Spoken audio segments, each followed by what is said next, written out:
Ron Walker had always been a man of precision, patience, and persistence. Those three qualities had shaped every major decision in his life, from his years in the military as a combat engineer to his later career as an automotive specialist. He wasn't a man who rushed things or cut corners. Everything he did right, and nothing symbolized that better than the car that sat in his garage, a 1965 Ford Mustang Fastback. It was restored down to the finest detail over a painstaking period of 10 years. That car wasn't just a machine to him.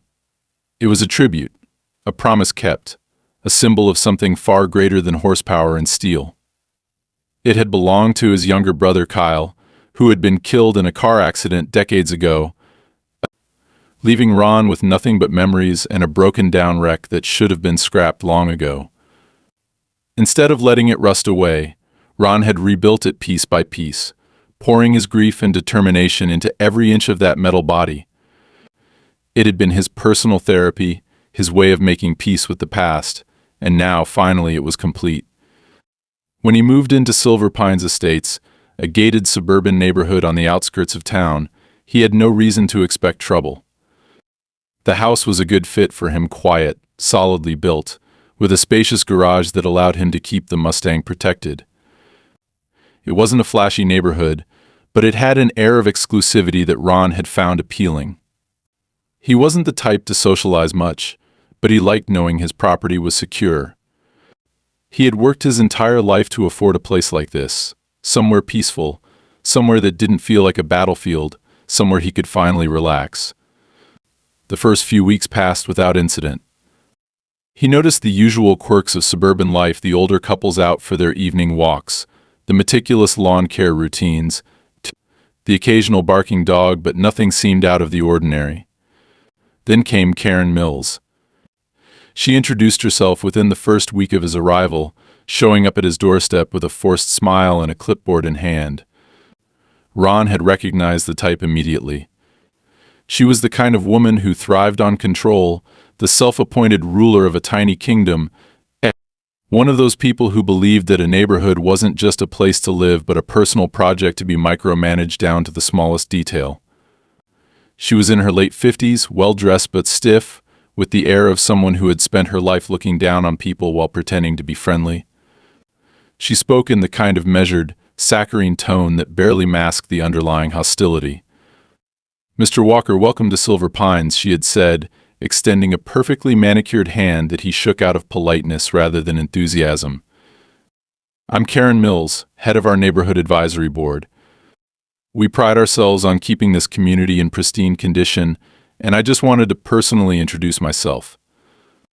Ron had nodded, appreciating the gesture for what it was, thinly veiled surveillance disguised as hospitality. He had spent years reading people in high-stakes environments, and Karen had immediately struck him as someone who liked rules more than people. "That's real nice of you," he had said, keeping his tone neutral. "I'm still settling in, but it seems like a good place." "Oh, it is," she had replied, her eyes scanning past him, already trying to see into his house. "We just like to make sure everyone is on the same page when it comes to keeping things orderly. If you ever have any questions about community guidelines, just let me know." Ron had resisted the urge to roll his eyes.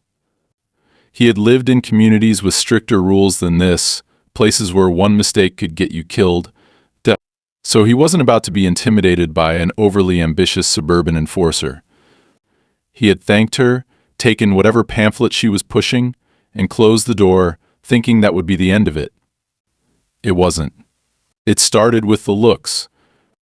Every time he took the Mustang out for a short drive or even just washed it in the driveway, Karen would be there, watching with barely concealed disgust, as if the mere presence of an old muscle car was some kind of offense. She never said anything directly, but the message was clear: she didn't approve. The first actual complaint came 2 weeks later in the form of a letter slipped under his door. It was a formal notice citing a supposed rule against unsightly vehicles being parked in visible areas. Ron had checked the neighborhood guidelines himself. There was no such rule. When he confronted Karen about it, she had just smiled, pretending innocence. "Oh, I must have made a mistake," she had said, her tone dripping with insincerity.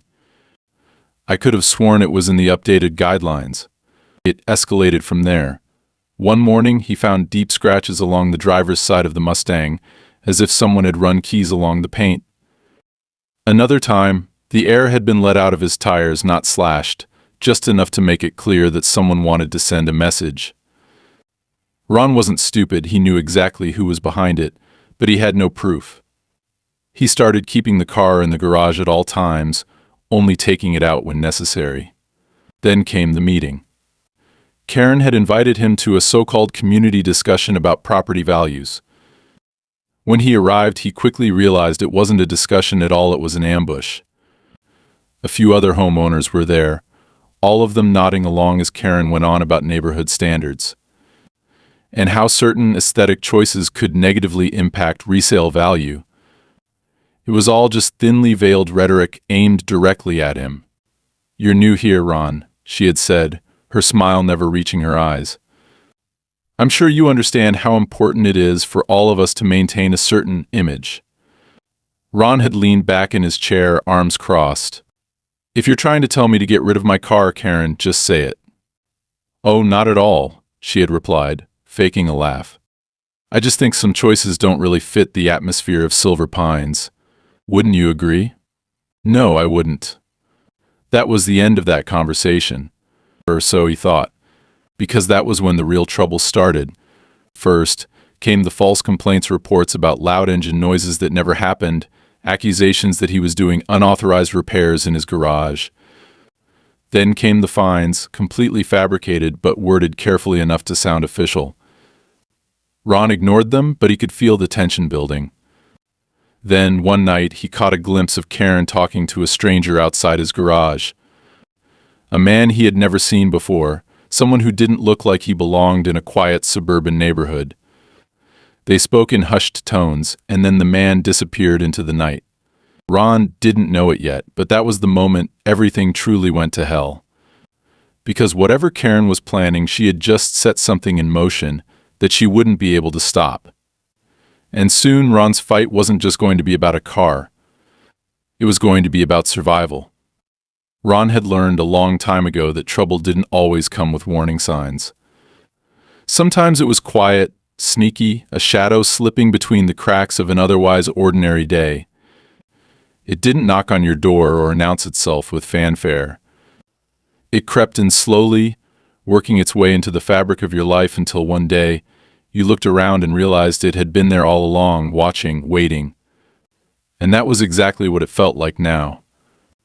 A slow, creeping sense of unease settling over him, making him hyper-aware of every little thing that felt out of place. He told himself he was imagining it, that the scratches on his Mustang and the sudden influx of nuisance complaints were just minor inconveniences, but deep down, he knew better. This wasn't random. It wasn't a coincidence. Someone was pushing him, testing him, seeing how far they could go before he pushed back. And Ron had never been the type to back down from a fight. It started with the letter. He almost didn't notice it at first, tucked between the usual junk mail and bills, but as soon as he saw the unmarked envelope, his instincts flared. It wasn't from the city, wasn't an official notice, just a plain white envelope with his name typed on the front in blocky, impersonal letters. Inside was a single sheet of paper, printed with a short, clipped message, "Some things don't belong. Fix it before someone else does."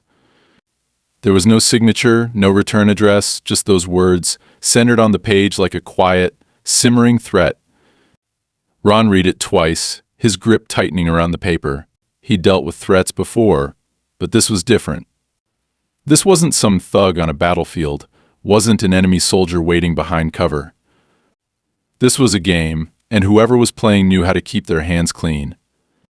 He went inside, locked the door, and sat at the kitchen table, staring at the letter as if it might suddenly offer more answers. His first instinct was Karen, who else had been pushing him from the moment he moved in. But even if she had been the one to arrange this, she wouldn't have delivered the letter herself. No, this was someone else, someone working behind the scenes. That was what made it dangerous. If it had been Karen, he could have confronted her directly, but this was a different level of manipulation, one that suggested patience, calculation, and most importantly, intent. Someone wanted him to react. Instead of taking the bait, Ron did what he always did. He planned. That night, he went over everything that had happened so far, breaking it down like he was back in the field, assessing a threat. The Mustang was the clear target, but why? It wasn't just about aesthetics, no matter what Karen claimed. Someone had gone out of their way to damage it, to make him feel like it wasn't safe in his own driveway. Then there were the complaints, the sudden surge of bureaucratic nonsense that seemed tailor-made to wear him down. And now this letter. Whoever was behind it wasn't just trying to annoy him. They wanted to get under his skin, make him uneasy, force him to react in a way that could be used against him. Instead of reacting, Ron acted. The first thing he did was install additional cameras, not just around his house but specifically focused on the Mustang in the driveway.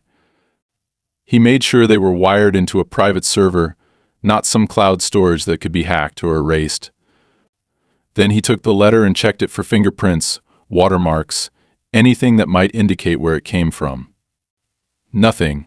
It was printed on standard paper, the kind anyone could buy at an office supply store. The envelope was the same, completely generic. Whoever had sent it knew exactly what they were doing.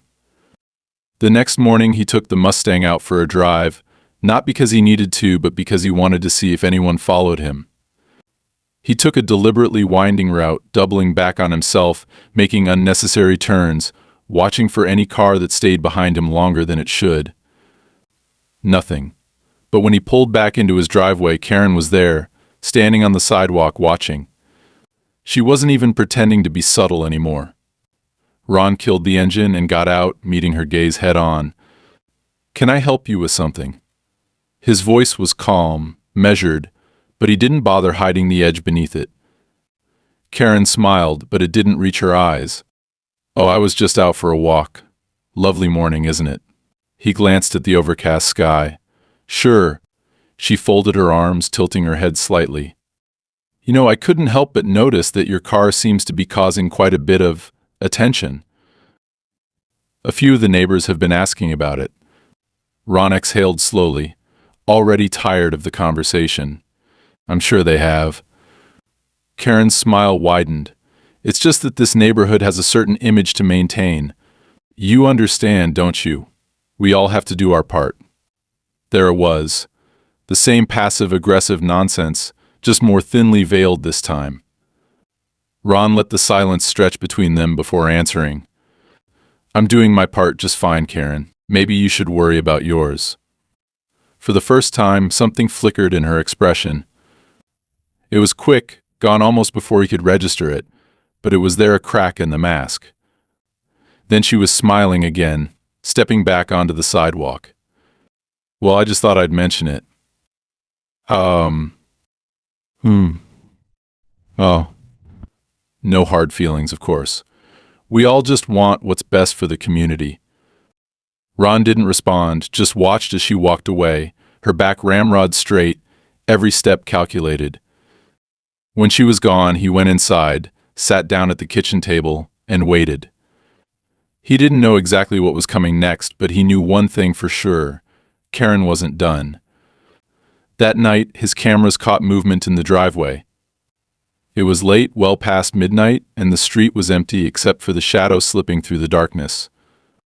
The figure was careful, moving slow, avoiding the direct line of sight of most security lights, but Ron's new cameras picked up everything. The man was dressed in dark clothes, face obscured, and he was holding something small in his hand. Ron leaned closer to the monitor, watching as the figure approached the Mustang and bent down near the front tires. Then, suddenly the feed cut out. The screen went black. Ron didn't hesitate. He was out the door in seconds, moving fast, his instincts kicking in. He didn't call out, didn't try to scare the guy off. Instead, he approached quietly, coming around from the side. But by the time he reached the driveway, the figure was gone. The only sign of their presence was a single razor blade, left lying on the pavement near the front tire. A message. A warning. Ron picked up the blade, turning it over in his fingers. He wasn't scared. He was angry. Whoever was behind this had just escalated things, and they had no idea what kind of man they were dealing with. He wasn't going to run, wasn't going to back down. He had spent his life handling threats far worse than this, and if they wanted to play dirty, they were about to find out just how far he was willing to go. Because now it was personal. Ron woke up earlier than usual the next morning, his body still wired with the residual adrenaline from the night before. His sleep had been light, restless, his mind turning over every detail of what had happened, replaying the way the security feed had cut out just as the figure had reached the Mustang.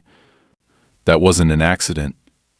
Someone had known exactly where to approach, exactly how to avoid the main sensors, exactly how to knock out the feed before getting caught. That meant they had been watching, studying, planning. He'd dealt with enough covert sabotage operations during his years as a military engineer to recognize a deliberate tactic when he saw one.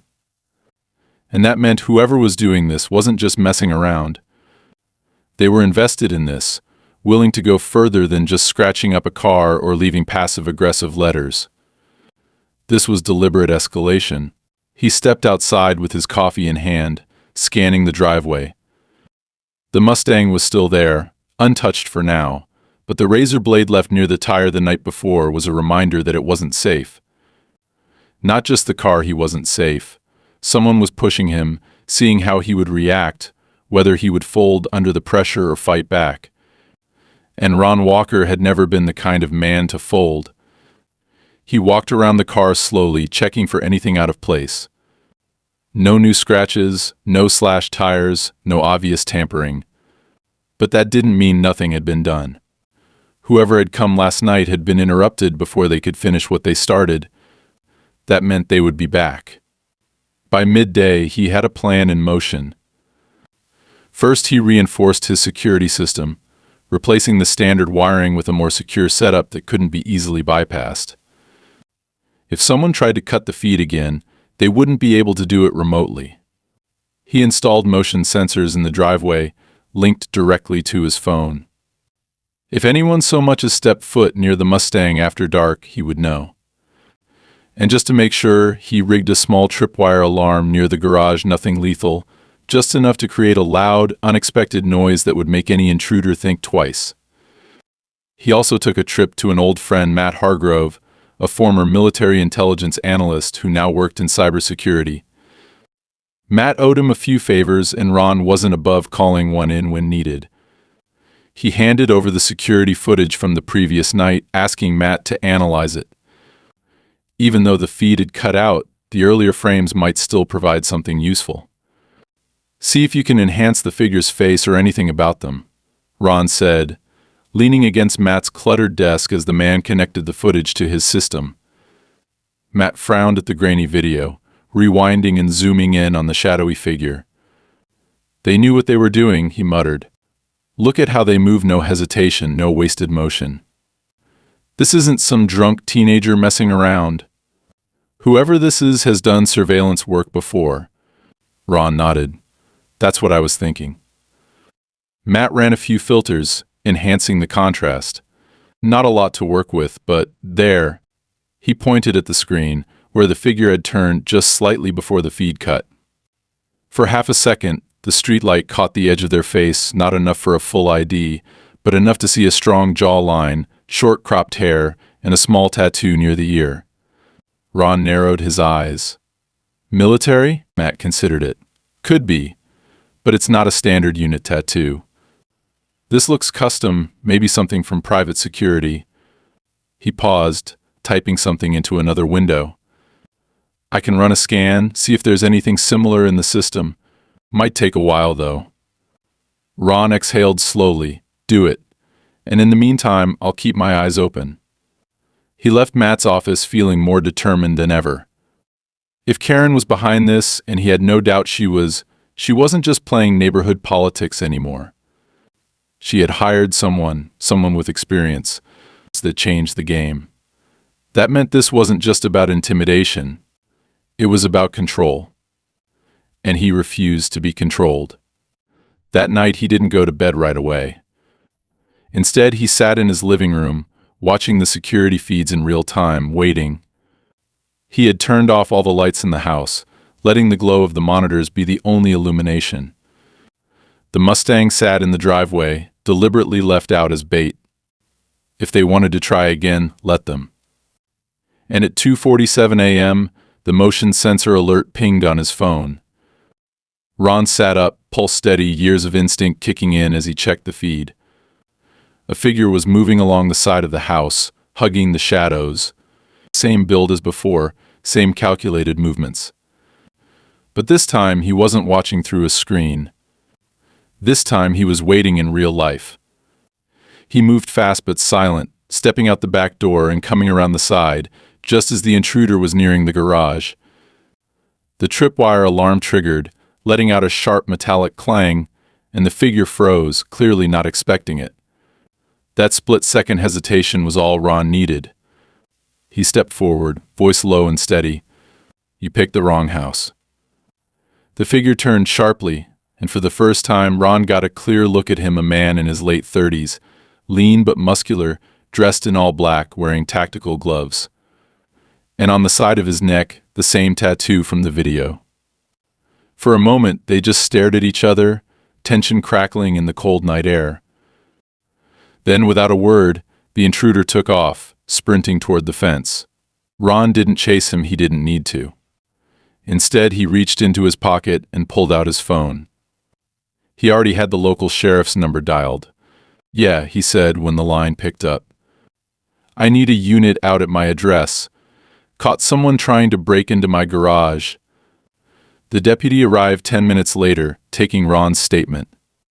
The tripwire had done its job. There were clear footprints in the dirt, proving someone had been there. And when Ron handed over the enhanced security footage, the deputy's expression darkened. "I know this guy," he admitted. "Name's Mark Talbot. He used to be a private security contractor, but he's been mixed up in some less-than-legal work recently." Ron's jaw tightened. "Who's he working for now?" The deputy sighed. "That's the thing. Hard to say.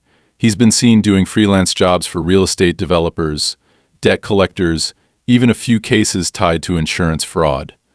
He glanced up at Ron. "You think Karen Mills hired him?" Ron didn't hesitate. "I know she did."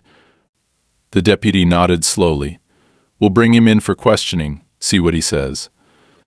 But I'd keep an eye on things if I were you." Ron didn't need the warning. He already knew what this meant. Karen wasn't just harassing him, she was actively trying to force him out. She had escalated from neighborhood complaints to hiring a professional to intimidate him. And if she was willing to go this far, then the next move wouldn't be just another warning. She was going to come at him hard, and Ron was ready for it. Because now, this wasn't just a fight over a car. This was a war over his right to exist in his own home. Ron had been in enough fights to know that once the enemy escalated, there was no turning back. There was no pretending things would go back to the way they were before, no bargaining, no reasoning. You either took control of the situation or you got run over by it. And Karen Mills had made it crystal clear that she wasn't going to stop. Hiring an ex-security contractor to intimidate him wasn't just a warning shot, it was a declaration of war. She had crossed a line, and Ron had no intention of sitting around waiting for her next move. The police had taken Mark Talbot in for questioning, but Ron knew how these things worked. Unless the guy got sloppy and admitted to something incriminating, they'd have nothing solid to charge him with, and he'd be back on the street before long. And Karen? She was smart. She wouldn't have put anything in writing, wouldn't have directly tied herself to whatever job she had hired Talbot for. The whole thing had been designed to leave no traceable evidence. She was careful. She knew how to play the game. Ron wasn't going to play. He was going to end it. The first thing he did was pay another visit to Matt Hargrove, who had been working on analyzing the security footage. If Karen had hired Talbot, there had to be a trail somewhere. People like Talbot didn't work for free, and they weren't exactly subtle when it came to covering their tracks. Matt didn't even look up when Ron walked into his office. He was hunched over his screen, scrolling through something, his fingers tapping rapidly against the keyboard. "I was just about to call you," he said. "You were right. Talbot wasn't acting alone." Ron pulled up a chair, his focus sharpening. "What do you have?" Matt turned the monitor toward him. Transactions. Talbot received a payment 2 weeks ago from a holding company called Garrison Equity. The name didn't ring any immediate bells, but Ron knew what to look for. "Who owns it?" "That's where it gets interesting," Matt said. "It's a shell company, one of those fronts people use when they don't want their name directly attached to anything. But after digging through some records, I found something." He clicked another tab, and a new page popped up, a list of stakeholders. Ron's eyes narrowed as he read one of the names. Karen Mills. Of course. Ron leaned back, exhaling slowly. "She's not just trying to get rid of me. She's running some kind of operation." Matt nodded. "And whatever it is, she's done it before. I found records of property transfers linked to Garrison Equity. Houses sold under pressure, legal disputes that forced owners out, sudden financial problems that magically led to Karen and her associates acquiring the properties." Ron wasn't surprised. He had known from the beginning that Karen wasn't just a nosy control freak. She had power, and she was used to wielding it against people who didn't conform. But now he had proof that this went deeper than just a neighborhood dispute. "She doesn't just want me gone," Ron said, his voice low. "She wants my house." Matt rubbed his temples. "And if she follows her usual pattern, she's going to ramp up the pressure. The contractor didn't scare you off, so she'll try something else." Ron nodded. "Then I need to be ready." By the time he left Matt's office, his mind was already running through the next steps. Karen thought she could push him like she had pushed others before, but she had made one crucial mistake. She had assumed he would react the same way as her previous victims, that he would panic, give in, or leave. But Ron had spent years in high-stakes situations, and he knew how to operate under pressure. He wasn't just going to defend himself. He was going to turn the tables on her. The next day, he started making calls. He reached out to people he trusted: a real estate attorney, a private investigator, and a contractor who specialized in security upgrades. He wasn't just going to sit back and wait for Karen to make her next move. He was going to get ahead of her. The attorney confirmed what he already suspected. Karen's tactics were legally questionable at best and outright fraudulent at worst. If he could gather enough evidence, he could build a case against her. But that meant documenting everything, making sure every attempt at coercion was recorded. The private investigator was already familiar with Karen's name. "She's been doing this for a while," he said. "Intimidation, fraudulent claims, manipulating property values, she's got a whole system in place." Ron wasn't surprised. "I want every piece of dirt you can find on her." By the end of the week, he had tripled his security measures. Cameras inside the house, cameras outside, motion sensors, reinforced locks. He wasn't just protecting the Mustang anymore, he was making sure Karen wouldn't have another chance to strike without being caught. And then, just as expected, she struck again. It started with the utilities. His water pressure suddenly dropped, his internet connection became unstable, and then one evening his power cut out entirely.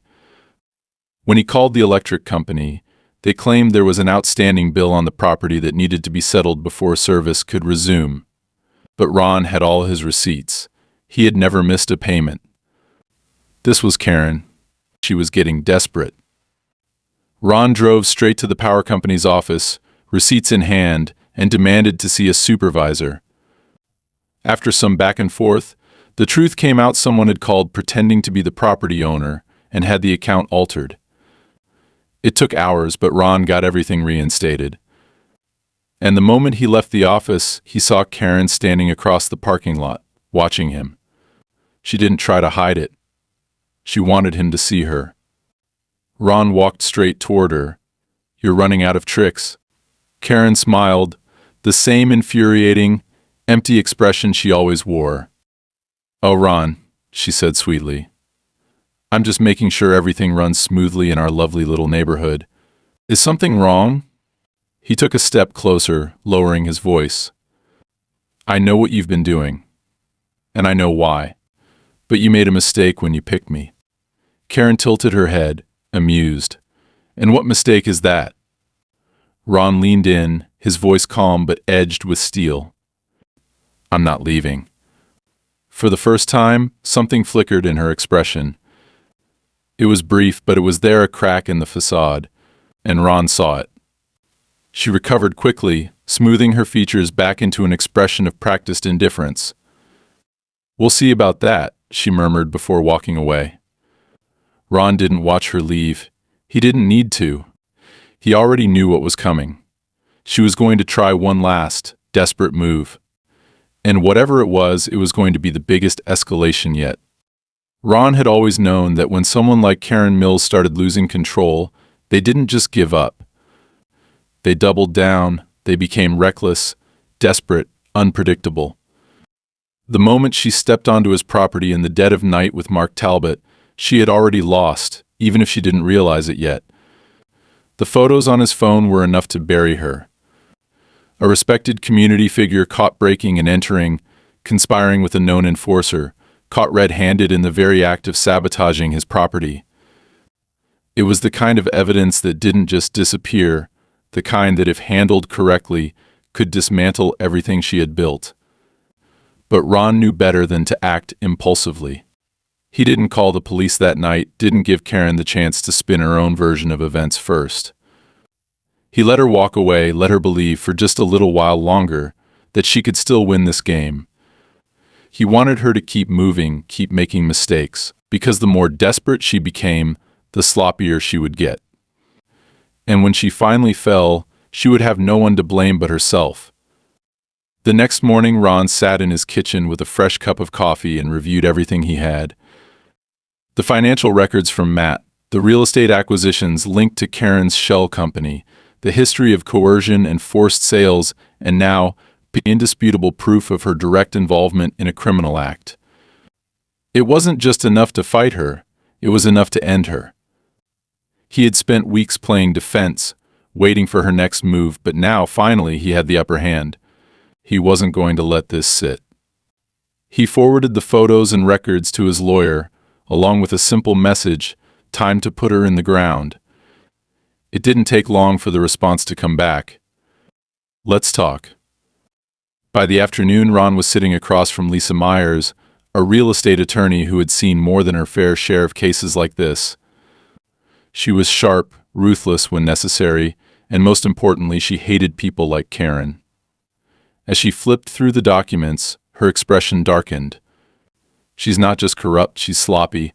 Half of these transfers are fraudulent. Inflated valuations, falsified maintenance reports, bogus claims of code violations. She's been forcing people out and flipping their homes for years. She looked up. And she was trying to do the same to you, Ron nodded. I want her off my back, permanently. Lisa leaned back, thinking. We have options. We could go straight to the authorities, press charges for breaking and entering, file a civil suit, even pursue criminal charges related to property fraud. But if we want to cripple her, we need to hit where it hurts. She tapped the financial records. If we expose this to the right people, she loses everything. Her credibility, her investors, her ability to operate in real estate. You want to go nuclear? Ron didn't hesitate. Burn it down. Lisa smiled. Good answer. By the time he left her office, the wheels were already in motion. Legal filings were being drafted, evidence was being compiled, and Karen Mills was about to have the worst week of her life. But Ron knew better than to assume she would just sit still and take it. She still had resources, still had people in her pocket, and if she felt the walls closing in, she might lash out one last time. He had to be ready for anything. That night, he reinforced his security measures again. He knew Karen was watching, knew she was probably scrambling to figure out what his next move was, and he wanted her to feel it. The moment she realized she wasn't in control anymore, that she wasn't the one dictating the rules, she would start to unravel. The next morning, his lawyer filed the first of many legal actions against her. A cease and desist order, a formal complaint regarding fraudulent property dealings, and a demand for financial restitution. Within hours, Ron got word that Karen had received the documents in person. He could only imagine the look on her face when she realized that the game had flipped against her. He didn't have to imagine for long. That evening, she showed up at his house. Not sneaking around in the middle of the night this time. Not sending someone else to do her dirty work. She came herself. Ron saw her through the window before she even knocked. Her posture was rigid, her hands clenched into fists at her sides. The carefully maintained mask of polite authority she always wore was gone. She looked furious, unhinged, barely keeping herself together. He opened the door slowly, arms crossed, waiting. "You think this is funny?" Her voice was sharp, edged with something that sounded close to panic. "You think you can do this to me?" Ron just looked at her, unmoved. "I didn't do anything. You did this to yourself." Karen took a step closer, dropping her voice. "You don't know what you're doing." He let out a small, humorless laugh. "I know exactly what I'm doing. The real question is, do you?" For a second, she looked like she might scream, but then she exhaled sharply and forced a smile, though it was more like bared teeth than anything resembling friendliness. "I can make this stop," she said. "You back off, and I'll back off." Ron tilted his head, studying her. "That's cute. You still think you have leverage." Karen's smile faltered. He took a step forward. "You broke into my property. You hired a thug to intimidate me. You sabotaged my vehicles. And now I have everything on you. Your fake companies, your rigged real estate deals, your fraudulent acquisitions. You think you're untouchable? You're done, Karen. You just don't know it yet." For the first time since this all started, she looked truly afraid. She stepped back, shaking her head slightly, as if trying to convince herself this wasn't happening. "You're making a mistake," she muttered. "You don't understand." Ron cut her off. "No, you don't understand. You should have left me alone."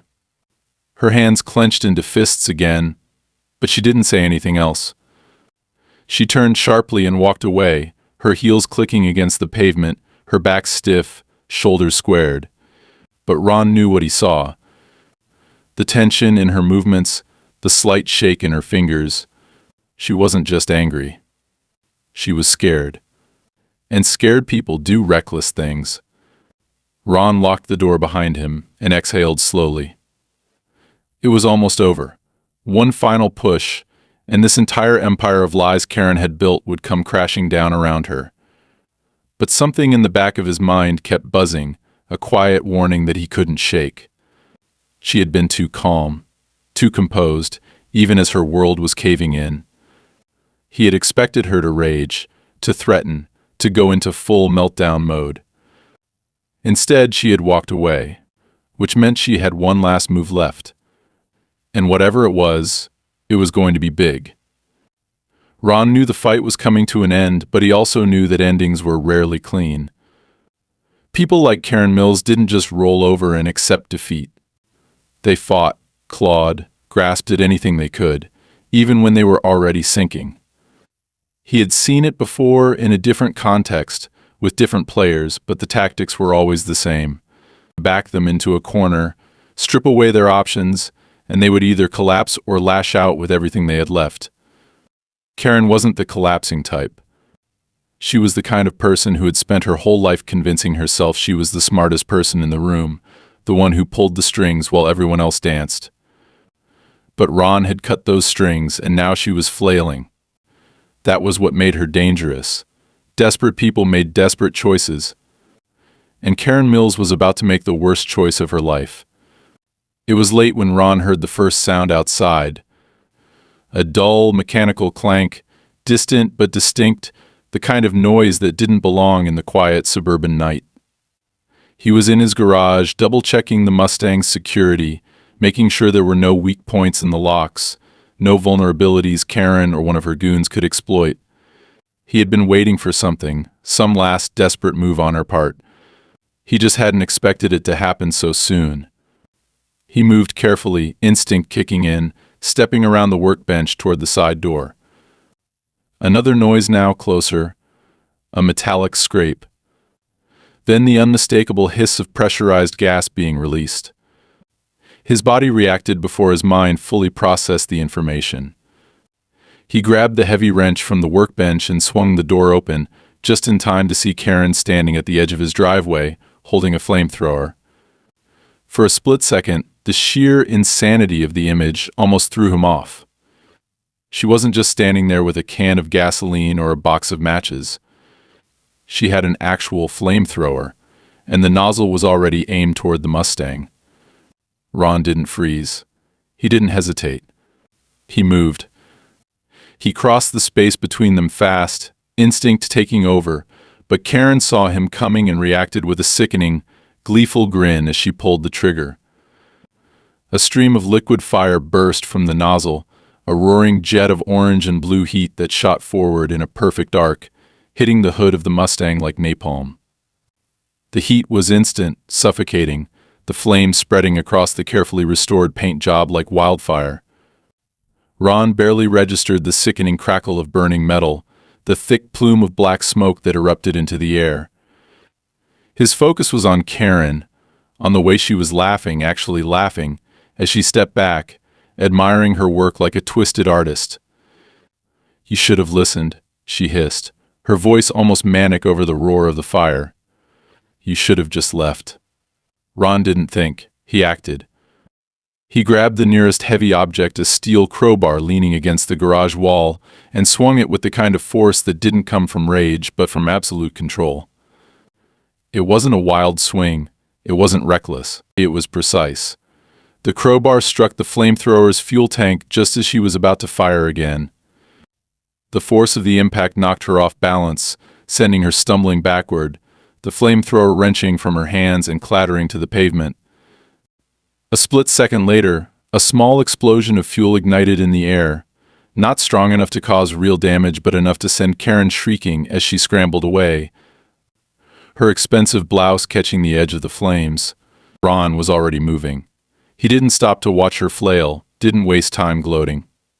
His mind was already calculating, shifting into survival mode. The Mustang was a lost cause. The fire had spread too fast, the heat warping the metal, melting through the paint, devouring everything he had spent a decade building. But he could still stop Karen. She had regained her footing now, her face twisted in a mask of rage and panic, as she backed away, eyes darting toward the houses, toward the street, realizing too late that she was trapped. The neighborhood was dark, silent, but that wouldn't last. Someone would have heard the explosion. Someone would have seen the flames. "You think this is over?" She spat, her voice shaking, half from fury, half from the adrenaline crashing through her system. "You think you've won?" Ron didn't respond. He didn't need to. He took one slow step forward, the crowbar still in his hand, his gaze locked on hers. He could see it now the moment she realized she had lost. Not just this battle, not just tonight, but everything. Her hands clenched at her sides, nails digging into her palms. Sirens. The sound cut through the night like a blade, sharp and final. The distant wail of approaching police cars, the unmistakable pulse of emergency lights flickering through the smoke. Karen turned, her body rigid, panic flickering across her face. She had been ready to burn everything down. She hadn't been ready to face the consequences. She took a step toward the street, toward her own house, but Ron was faster. He reached out, grabbed her wrist in a steel grip, and held her there. Not hard enough to hurt, just enough to let her know she wasn't running from this. For the first time since he had met her, Karen Mills looked truly, utterly helpless.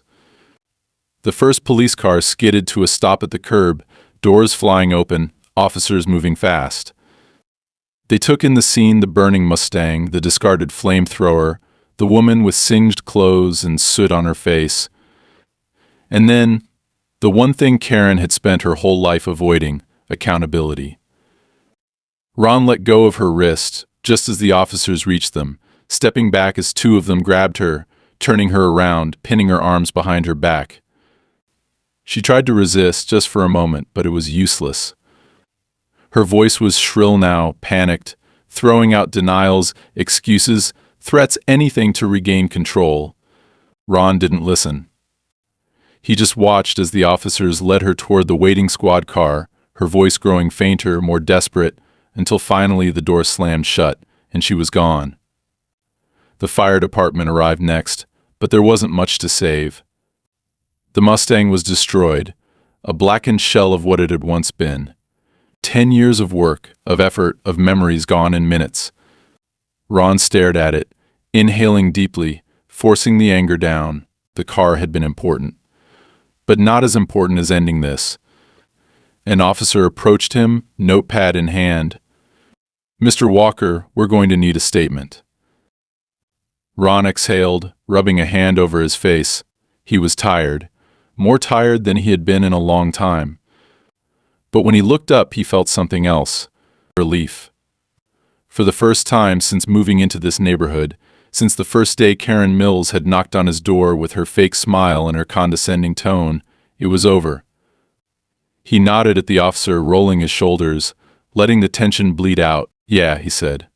"Let's get this done." Ron had always believed in closure, in making sure every loose end was tied off so that nothing could come back to haunt him later.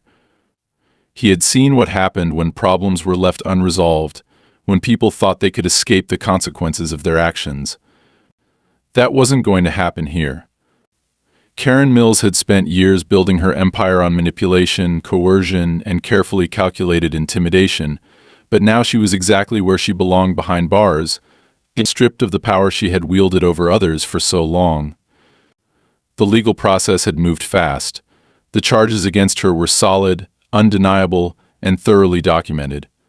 Breaking and entering, arson, attempted property destruction, and after further investigation, real estate fraud. The paper trail that Matt had uncovered was enough to bury her. When the authorities started digging deeper, they found even more victims, people Karen had forced out of their homes, people who had been too afraid or too powerless to fight back. But Ron wasn't powerless, and he had never been afraid of a fight. In the weeks following her arrest, Silver Pines Estates changed in ways Ron hadn't expected. Without Karen's iron grip, the fear that had settled over the neighborhood for years began to lift. The people who had once sided with her, either out of loyalty, fear, or sheer self-interest, were suddenly quiet, kept their carefully constructed alliances crumbling now that their leader had fallen. Some of them tried to distance themselves, acting as though they had never really supported her in the first place, but Ron knew better. He had seen their faces at those meetings, had heard them whisper behind his back, and they had watched them play along while Karen waged her personal war against anyone who didn't conform. He didn't need their apologies, and he didn't expect them. The neighborhood council was dismantled, its bylaws rewritten, its influence stripped down to the bare minimum. There were no more ridiculous fines, no more arbitrary rules designed to control and punish.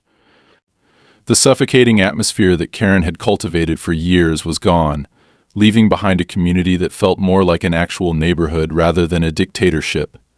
People who had kept their heads down before were suddenly willing to speak, to share their own stories, to admit that they had wanted to fight back but hadn't known how. It was strange watching the shift happen so quickly, but Ron didn't spend much time dwelling on it. His focus was on rebuilding. The Mustang was gone, reduced to little more than a burned-out husk of what it had once been. The insurance claim had been processed, the payout fair enough, but money wasn't the issue. That car had been more than just a machine to him. It had been a link to his brother, to memories that could never be replaced, to something deeply personal that Karen had tried to take away from him. But she had failed, because Ron had never been the kind of man to let someone else decide what he valued, what he fought for, what he refused to let go of. 2 months after the fire, he found another Mustang. Same year, same model, same potential waiting to be restored. It wasn't the same car, and it never could be, but it was a new beginning. a chance to build something from the ground up again. He bought it without hesitation, bringing it home on a trailer, parking it in the very same garage where the old one had once sat. There was something poetic about it, about the way things had come full circle, about the way he had taken back what Karen had tried to destroy. The day the car arrived, Matt came over with a case of beer, standing in the driveway with his arms crossed as he looked at the Mustang. "You really gonna do it all over again?" he asked, taking a slow sip from his bottle. Ron nodded. "Yeah, it's what I do." Matt exhaled, shaking his head. "You're a stubborn bastard, you know that?" Ron smirked. "Took you this long to figure that out?" The work started that same night. He pulled the cover off the car, ran his hands over the hood, feeling the metal beneath his fingertips, already mapping out everything that needed to be done. The restoration process would take time, but time was something he had plenty of now. There was no longer a battle being fought in the background, no looming threat hanging over him, no games being played by someone who thought they could control him. The fight was over, and he had won. Karen, on the other hand, had lost everything. The last he had heard, she was awaiting trial, her legal team scrambling to negotiate a plea deal, trying to minimize the damage, but there was no escaping what she had done. The evidence against her was overwhelming, and her investors had cut ties the moment she became a liability. The empire she had built on fear and deception had collapsed overnight, leaving her with nothing. Even if she somehow managed to avoid significant prison time, she was finished. No one would trust her again. No one would do business with her. No one would give her another chance to rebuild what she had lost. Ron didn't waste time thinking about her anymore. She wasn't his problem. She never really had been. She had been an obstacle, something that had needed to be removed, and he had removed her. Now all that was left was moving forward. As he stood in the garage that night, tools laid out in front of him, the new Mustang waiting to be brought back to life, he felt something he hadn't felt in a long time. Peace. Not just the absence of conflict, but a deep, settled sense of knowing that things were as they should be. He had fought, he had endured, and he had come out the other side stronger. And for the first time in a long time, he knew that no one, not Karen, not anyone would ever be able to take that away from him.